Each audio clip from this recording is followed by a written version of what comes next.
Salut les topiens! Et avant de passer en 2025, il est temps de faire le point sur toutes les nouveautés qu'il y aura dans les parcs Disney. Et le moins qu'on puisse dire, c'est qu'il y a un souci. Il y a très peu de nouveautés dans les parcs Disney en 2025. Il y en avait déjà peu l'année précédente, mais alors là, cette année, c'est l'hécatombe. Disneyland Paris n'est pas un parent pauvre cette fois-ci par rapport aux autres parcs Disney. Et d'ailleurs, je vous renvoie à ma vidéo précédente qui est consacrée aux nouveautés en 2025 à Disneyland Paris. Ici, on traitera uniquement des autres parcs Disney. Le souci, c'est pas qu'il y ait peu de nouveautés. En mai 2025 ouvrira, et on en a suffisamment parlé sur cette chaîne, Universal Epic Universe.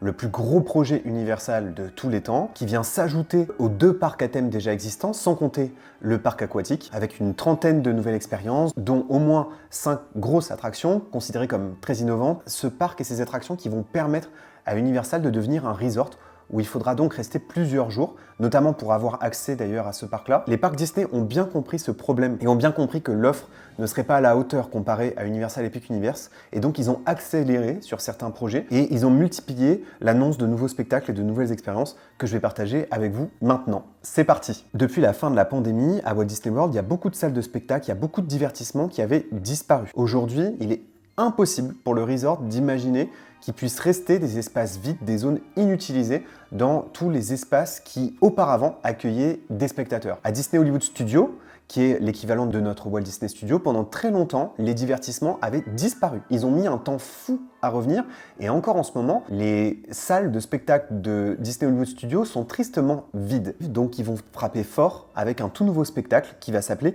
Disney Villains Unfairly Ever After. C'est un spectacle qui va remplacer l'expérience interactive avec Flash McQueen et qui va mettre en avant les méchants emblématiques de l'univers Disney, avec notamment le fameux miroir qui va parler au spectateur et qui va se briser, laissant passer à travers lui les méchants Disney qui vont apparaître sur scène. Parmi ces méchants, on retrouvera Cruella d'Enfer, le Capitaine Crochet, Maléfique. Je pense qu'évidemment ce sera très musical, mais à mon avis on n'est pas à l'abri non plus d'effets scéniques assez impressionnants. Historiquement, Disney Hollywood Studios, un peu comme chez nous, c'était un parc où il n'y avait que des salles de spectacle.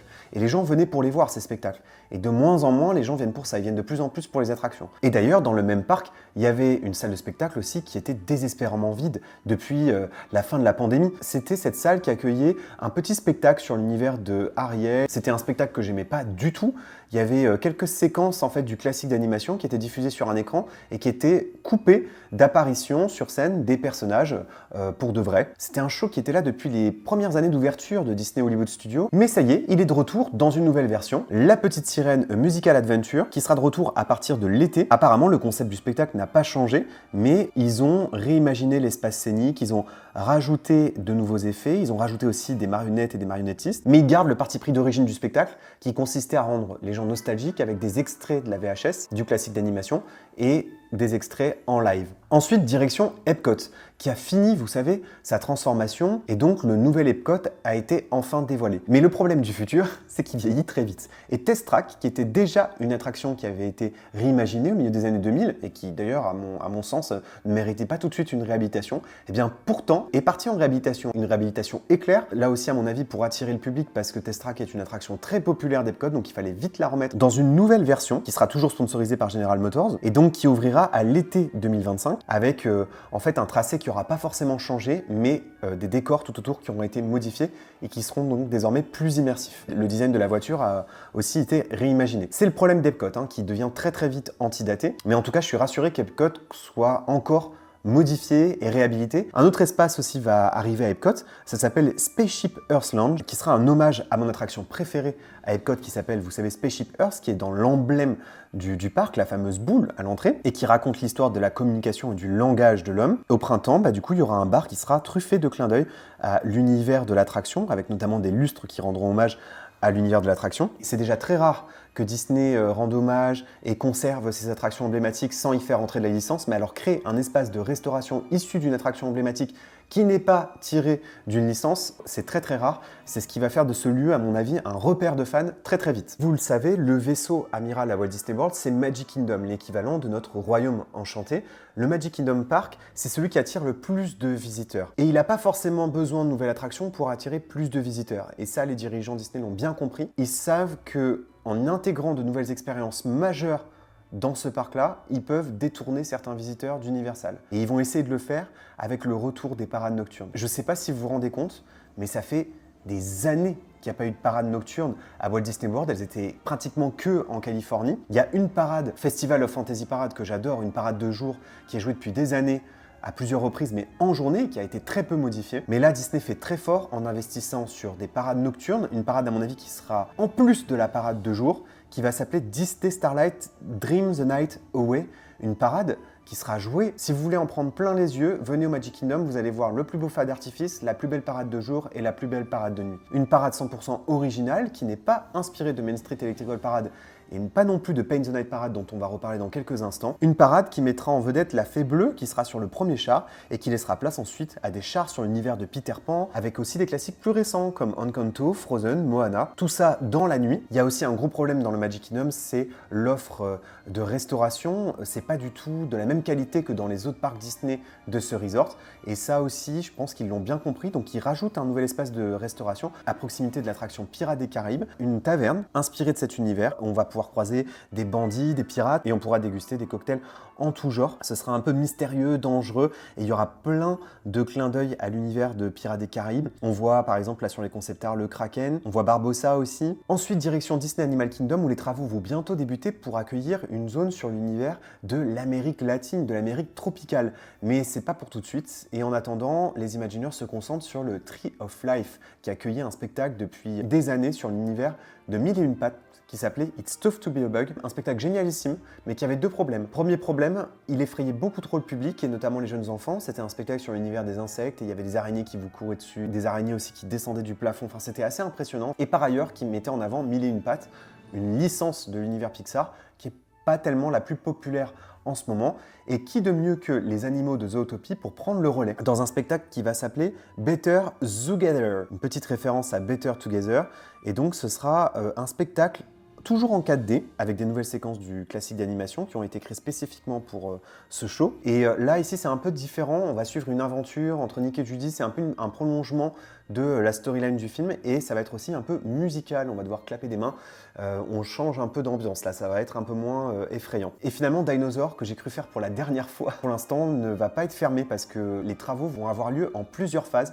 Et ils ont décidé de maintenir l'offre d'Animal Kingdom en cette période stratégique où justement Epic Universe ouvre, et donc Dinosaur va rester ouvert une grande partie de l'année en 2025, pendant que l'attraction Encanto sera construite sur le côté. Une fois qu'ils l'auront bien avancé, ils fermeront Dinosaur, mais pour l'instant, l'offre d'Animal Kingdom reste intacte. Et puis, si vous réservez dans certains hôtels du resort, vous aurez droit aussi à un jour gratuit lors de votre premier jour d'arrivée dans les parcs aquatiques du resort. Ça, c'est un moyen de vous empêcher d'aller voir Volcano Bay, le parc aquatique d'Universal. Encore une technique pour donner envie de rester dans la destination et rester à l'affût des promotions aussi. Ça va être une année de promotion à Walt Disney World, une année où beaucoup de choses vont être bradées. Ils veulent que vous veniez à n'importe quel prix, y compris si vous payez moins tant que vous êtes là et pas à Epic Universe. Et de l'autre côté des États-Unis, même si c'est pas les mêmes régions, Disneyland va aussi jouer un rôle fort dans ce contrepoids qu'il faut faire face à Universal. Et par ailleurs, il y a aussi des nouveautés qui arriveront à Universal Hollywood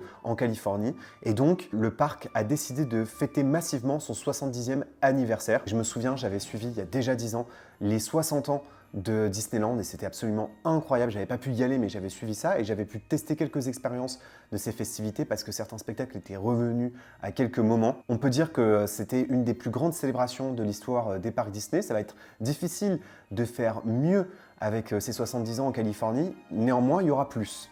Il y aura beaucoup plus de choses que pendant les 60 ans. Ça m'a marqué, le programme est extrêmement long. Alors déjà, le parc va accueillir de nouveaux éléments décoratifs pour fêter cet événement. Et puis les personnages auront aussi des tenues spécifiques. Les 70 ans vont débuter en mai 2025 et ils continueront jusqu'à l'été 2026. Mais attention, pendant Halloween et Noël, les festivités sont coupées, comme chez nous. Et comme à chaque fois qu'il y a des festivités ou des saisons à Disneyland, ils vont modifier le spectacle World of Color, qui est un hommage à l'émission que présentait Walt Disney du même nom, avec d'ailleurs un clin d'œil au générique dès le début du spectacle. Et donc là, cette fois-ci, cette nouvelle version s'appellera World of Color Happiness. Au même moment d'ailleurs, à Disney California Adventure, ils vont faire revenir la parade Better Together, qui était en fait une parade qui célébrait l'univers Pixar. Et puis, il y a le retour d'une parade emblématique des parcs Disney que je rêvais de découvrir, qui d'abord avait été lancée à Hong Kong Disneyland et qui est de retour à Disneyland après un passage à California Adventure aussi à une période. Paint the Night Parade, qui est un hommage à la Main Street Electrical Parade, mais dans une version beaucoup plus futuriste et élaborée. Une parade extrêmement coûteuse qui avait été coupée à plusieurs reprises, mais dont les chars n'ont jamais été détruits.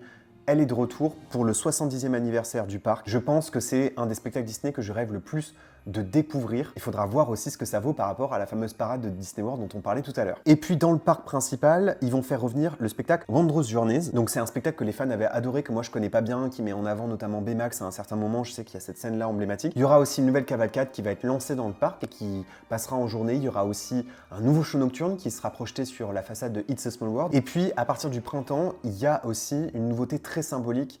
Et c'est ce qui va, à mon avis, faire que cette célébration va susciter beaucoup de mélancolie, de nostalgie chez les fans.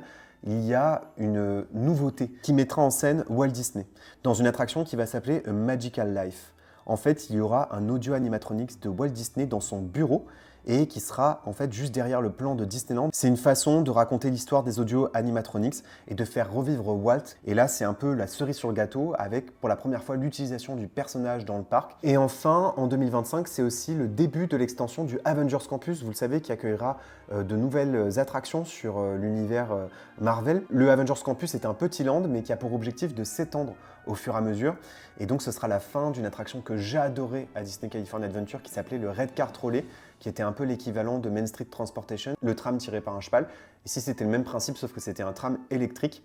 Il existe toujours néanmoins le tram de Disneyland, mais c'était quand même une chouette référence au Hollywood des années 30. Et donc l'attraction fermera en février 2025. Le programme est très chargé en fait d'un point de vue divertissement et nouvelles petites expériences. Pour Disneyland Paris, je vous renvoie donc à ma vidéo précédente. Et voilà pour ce tour d'horizon de toutes les nouveautés qu'il y aura dans les parcs Disney. Du côté asiatique aussi, assez peu de choses cette année, mais de nouvelles extensions vont bientôt débuter, notamment à Shanghai Disneyland, et on en reparlera bien sûr sur la chaîne. Merci d'avoir regardé cette vidéo les Topiens, n'oubliez pas que vos rêves sont éternels. Bye!